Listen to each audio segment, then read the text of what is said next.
ओम शांति। 4 अक्टूबर 2025 बाबा के महावाक्य हैं। बाबा कहते हैं, मीठे बच्चे, श्रेष्ठ से श्रेष्ठ बनने के लिए स्वयं भगवान तुम्हें श्रेष्ठ मत दे रहे हैं, जिससे तुम नरकवासी से स्वर्गवासी बन जाते हो। प्रश्न है, देवता बनने वाले बच्चों को विशेष किन बातों का ध्यान रखना है? उत्तर है, कभी कोई बात में रूठना नहीं, शक्ल मुर्दे जैसी नहीं करनी, किसी को भी दुख नहीं देना है। देवता बनना है तो मुख से सदैव फूल निकलें। अगर कांटे व पत्थर निकलते हैं तो पत्थर के पत्थर ठहरे। गुण बहुत अच्छे धारण करने हैं। यहाँ ही सर्वगुण संपन्न बनना है। सजा खाएंगे तो फिर पद अच्छा नहीं मिलेगा। ओम शांति। नए विश्व व नई दुनिया के मालिक बनने वाले रूहानी बच्चों प्रति रूहानी बाप बैठ समझाते हैं। यह तो बच्चे समझते हैं कि बाप आए हैं बेअद का वर्षा देने। हम लायक नहीं थे, कहते हैं, हे प्रभु मैं लायक नहीं हूँ, मुझे लायक बनाओ। अब बाप बच्चों को समझाते हैं, तुम मनुष्य तो हो, यह देवताएं भी मनुष्य हैं, परंतु इनमें दैवी गुण हैं। इन्हों को सच्चा सच्चा मनुष्य कहेंगे। मनुष्यों में आसुरी गुण होते हैं तो चलन जानवरों में सल हो जाती है। दैवी गुण नहीं है तो उसको आसुरी गुण कहा जाता है। अब फिर बाप आकर तुमको श्रेष्ठ देवता बनाते हैं। सचखंड में रहने वाले सच्चे सच्चे मनुष्य, यह लक्ष्मी नारायण है। इन्हों को फिर देवता कहा जाता है। इन्हों में दैवी गुण है, भल गाते भी हैं, हे पतित पावन आओ। परंतु पावन राजाएं कैसे होते हैं, फिर पतित राजाएं कैसे होते हैं, यह राज कोई नहीं जानते। वह है भक्ति मार्ग। ज्ञान को तो और कोई जानता नहीं।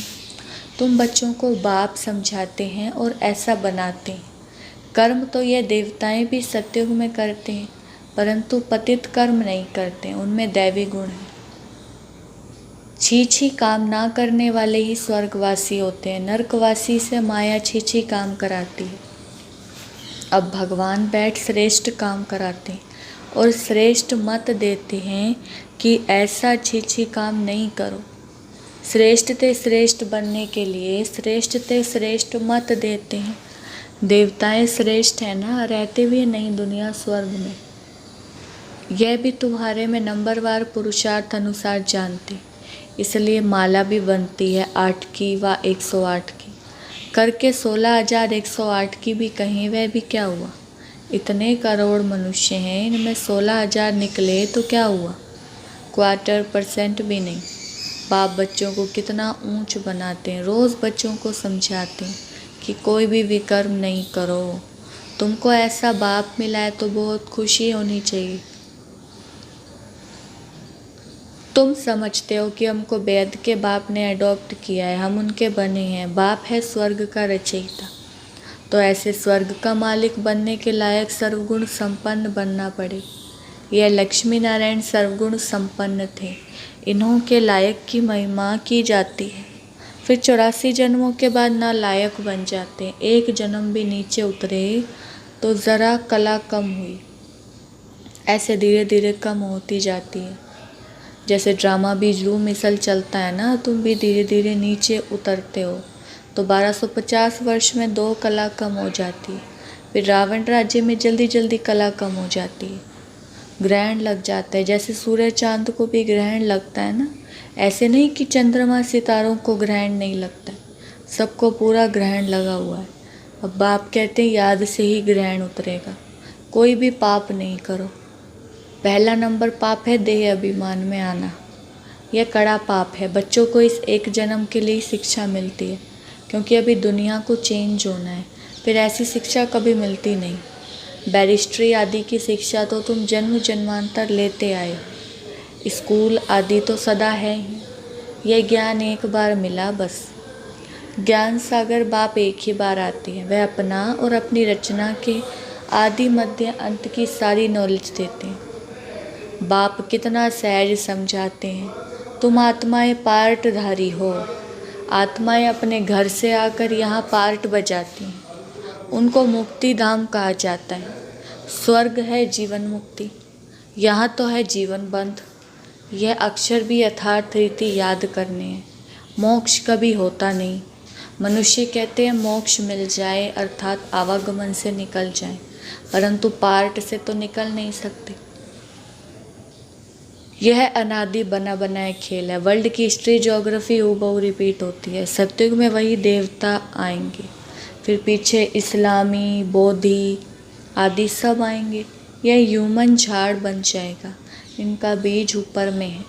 बाप है मनुष्य सृष्टि का बीज रूप। मनुष्य सृष्टि तो है ही, परंतु सतयुग में बहुत छोटी होती है, फिर धीरे धीरे बहुत वृद्धि होती जाती है। अच्छा, फिर छोटी कैसे होगी?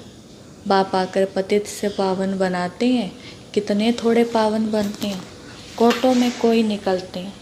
आधा कल्प बहुत थोड़े होते हैं, आधा कल्प में कितनी वृद्धि होती है। तो सबसे जास्ती संप्रदाय उन देवताओं की होनी चाहिए, क्योंकि पहले पहले ये आते हैं, परंतु और धर्मों में चले जाते हैं, क्योंकि बाप को भूल गए हैं। यह एकज भूल का खेल है। भूलने से कंगाल हो जाते हैं, भूलते भूलते एकदम भूल जाते हैं। भक्ति भी पहले एक की करते हैं, क्योंकि सर्व की सद्गति करने वाला एक है। फिर दूसरे किसी की भक्ति क्यों करनी चाहिए? इन लक्ष्मी नारायण को भी बनाने वाला तो शिव है ना। श्री कृष्ण बनाने वाला कैसे होगा? यह तो हो नहीं सकता। राजयोग सिखलाने वाला श्री कृष्ण कैसे होगा? वह तो सत्युग का प्रिंस है। कितनी भूल कर दी है, बुद्धि में बैठता ही नहीं। अब बाप कहते हैं मुझे याद करो और दैवी गुण धारण करो। कोई भी प्रॉपर्टी का झगड़ा आदि है तो उनको खलास कर दो। झगड़ा करते करते तो प्राण भी निकल जाएंगे। बाप समझाते हैं इसने छोड़ा तो कोई झगड़ा आदि थोड़ी किया, कम मिला तो जाने दो, इसको बदले कितनी राजाई मिल गई।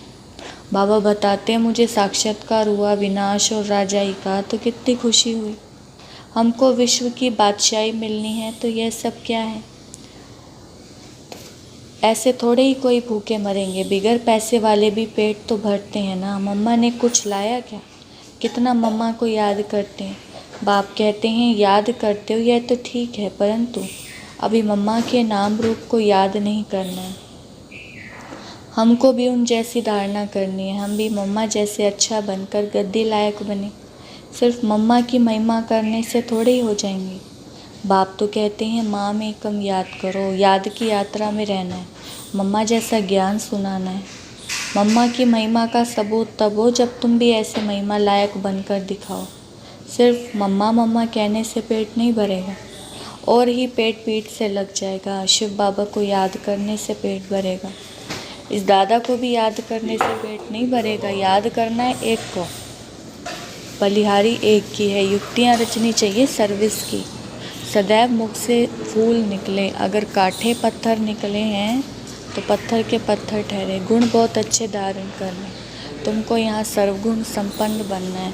सजाएं खाएंगे तो फिर पद अच्छा नहीं मिलेगा। यहाँ बच्चे आते हैं बाप से डायरेक्ट सुनने। यहाँ ताज़ा ताज़ा नशा बाबा चढ़ाते हैं। सेंटर पर नशा चढ़ता है, फिर घर गए संबंधी आदि देखे तो खलास। यहाँ तुम समझते हो हम बाबा के परिवार में बैठे, वहाँ आसुरी परिवार होता है। कितने झगड़े आदि रहते हैं। वहाँ जाने से ही कीचड़ पट्टी में जाकर पड़ते हैं। यहाँ तो तुमको बाप को भूलना नहीं चाहिए। दुनिया में सच्ची शांति किसको भी मिल ना सके। पवित्रता, सुख, शांति, संपत्ति सिवाय बाप के कोई दे नहीं सकता। ऐसे नहीं कि बाप आशीर्वाद करते हैं, आयुष्मान भव, पुत्रवान भव, नहीं, आशीर्वाद से कुछ भी नहीं मिलता। ये मनुष्यों की भूल है।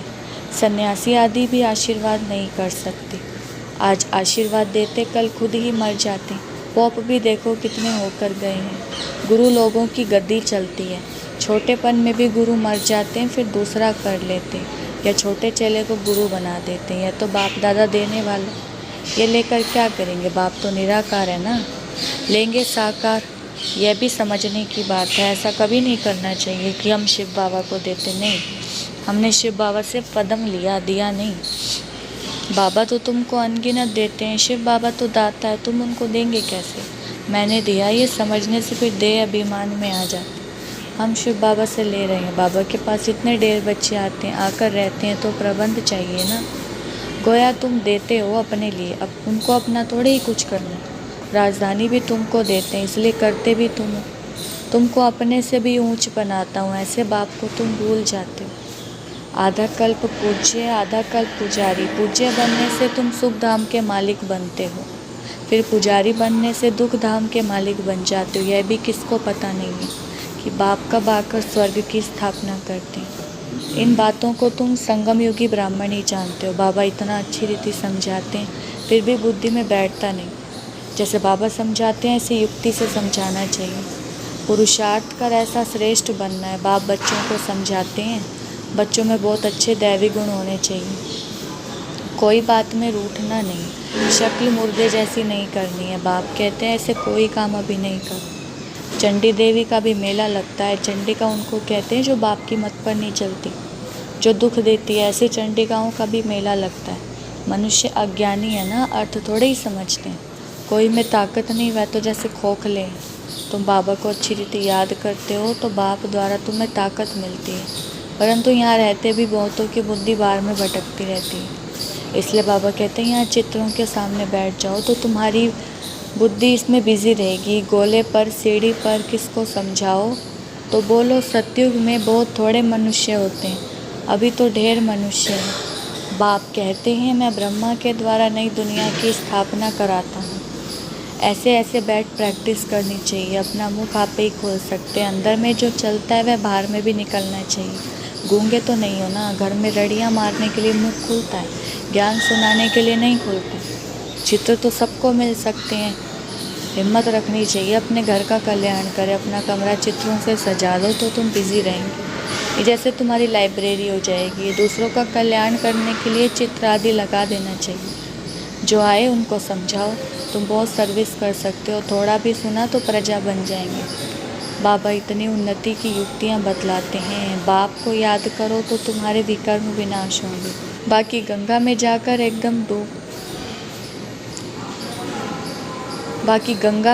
एकदम डूब जाओ तो भी विकर्म विनाश नहीं होंगे। ये सब है अंधश्रद्धा। हरिद्वार में तो सारे शहर का गंद आकर गंगा में पड़ता है। सागर में कितना गंद पड़ता है, नदियों में भी किचड़ा पड़ता रहता है। उससे फिर पावन कैसे बन सकते हैं। माया ने सबको बिल्कुल बेसमझ बना दिया। बाप बच्चों को ही कहते हैं मुझे याद करो, तुम्हारी आत्मा बुलाती है ना, हे पतित पावन आओ। अब पतित पावन तो एक ही है, लौकिक बाप को पतित पावन थोड़े ही कहेंगे। अभी हम उस पावन बनाने वाले बाप को याद करते हैं। जीवन मुक्ति दाता एक ही है, दूसरा ना कोई। इतनी सहज बात का अर्थ भी कोई समझते नहीं। अच्छा, मीठे मीठे सिखलदे बच्चों प्रति माता पिता बाप दादा का याद प्यार और गुड मॉर्निंग। रूहानी बाप की रूहानी बच्चों को नमस्ते।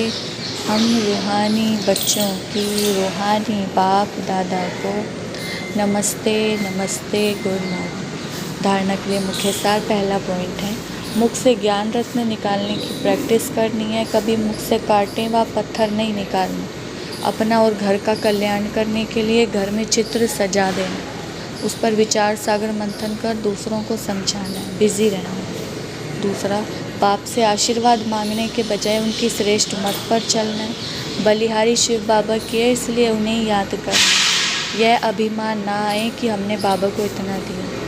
बाबा ने वरदान दिया, बाप समान स्थिति द्वारा समय को समीप लाने वाले तत्वम के वरदानी भव। विस्तार अपनेपन को मिटाना अर्थात बाप समान स्थिति में स्थित होकर समय को समीप लाना।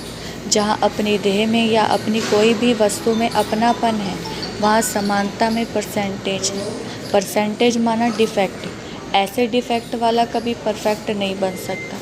परफेक्ट बनने के लिए बाप के लव में सदा लवलीन रहो। सदा लव में लवलीन रहने से सहज ही औरों को भी आप समान व बाप समान बना सकेंगे। बाप दादा अपने लवली और लवलीन रहने वाले बच्चों को सदा तत्वम का वरदान देते। स्लोगन 1-2 के विचारों को रिगार्ड दो तो स्वयं का रिकॉर्ड अच्छा बन जाएगा। अव्यक्त इशारे स्वयं और सर्व के प्रति मनसा द्वारा योग की शक्तियों का प्रयोग करो। मनसा सेवा के लिए मन बुद्धि व्यर्थ सोचने से मुक्त होना चाहिए। मन मना भव के मंत्र का सहज स्वरूप होना चाहिए। जिन श्रेष्ठ आत्माओं की मनसा अर्थात संकल्प श्रेष्ठ और शक्तिशाली है, शुभ भावना शुभ कामना वाले हैं वह मनसा द्वारा शक्तियों का दान दे सकते हैं। अच्छा, ओम शांति।